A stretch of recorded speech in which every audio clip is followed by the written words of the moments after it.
Good everybody. এখন আমরা 2024 সালের উচ্চ মাধ্যমিক পরীক্ষার জীববিদ্যা বিষয়ের 1 ও 2 নম্বরের অতি সংক্ষিপ্ত ও সংক্ষিপ্ত প্রশ্নগুলি নিয়ে আলোচনা করব। 1 নম্বর, কর্পাস লিউটিয়াম ক্ষরণ করে। এক্ষেত্রে উত্তর হবে ডি, প্রোজেস্টেরন। অ্যামনিওসেন্টেসিসের মাধ্যমে নিচের কোন রোগটি শনাক্ত করা যায়? উত্তর হবে সি, ডাউন সিনড্রোম। নিচের কোন রোগটি যৌন সংসর্গের মাধ্যমে বিস্তার লাভ করতে পারে? উত্তর হবে সি, হেপাটাইটিস বি। টার্নার সিনড্রোমে কোন ধরনের যৌন ক্রোমোজোমগত সজ্জা দেখা যায়? উত্তর হবে ডি, X0।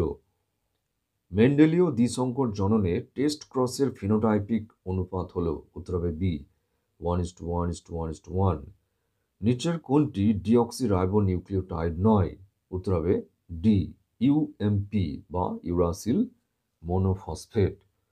ট্রান্সক্রিপশন প্রক্রিয়ার কোন দশায় রো প্রোটিন এর ভূমিকা আছে? উত্তর হবে সি, সমাপ্তি দশা। অ্যানথ্রাক্স রোগে সাধারণত আক্রান্ত হয়? উত্তর হবে এ, গবাদি পশু। নিচের কোনটি সহজাত অনাক্রম্যতার জন্য দায়ী নয়? উত্তর হবে ডি, টি লিম্ফোসাইট। নিচের কোনটি ট্রান্সজেনিক প্রক্রিয়ায় উৎপন্ন গোল্ডেন রাইসে বেশি পরিমাণে থাকে? উত্তর হবে ডি, ক্যারোটিন বা বিটা ক্যারোটিন। উদ্ভিদে বিভিন্ন জিনের অনুপ্রবেশ করানোর জন্য নিচের কোন ব্যাকটেরিয়া ব্যবহার করা হয়? উত্তর হবে অ্যাগ্রোব্যাকটেরিয়াম টিউমিফ্যাসিয়েন্স। জুপ্ল্যাঙ্কটন হল? উত্তর হবে বি, প্রাথমিক খাদক। নিচের কোনটি ইনসিটু সংরক্ষণের সঙ্গে সংশ্লিষ্ট নয়? উত্তর হবে বি, উদ্ভিদ উদ্যান বা বোটানিক্যাল গার্ডেন। জঙ্গল উদ্ভিদের বৈশিষ্ট্য হল? উত্তর হবে সি, এ ও বি উভয়ে, অর্থাৎ পুরু কিউটিকল এবং নিমজ্জিত পত্ররন্ধ্র।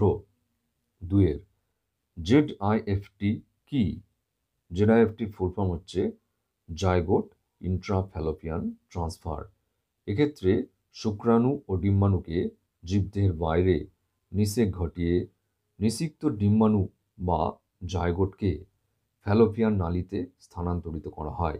এই প্রক্রিয়ায় ভ্রূণ গঠনের নিশ্চয়তা অনেক বেশি থাকে।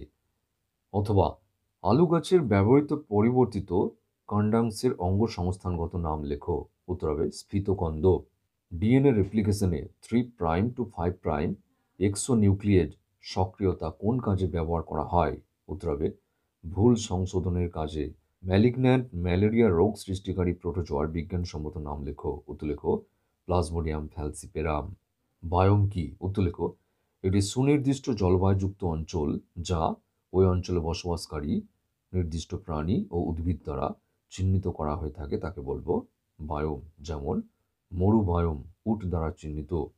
অথবা জৈব বিবর্ধন হয় এমন একটি রাসায়নিক পদার্থের নাম লেখো। উত্তর হবে DDT।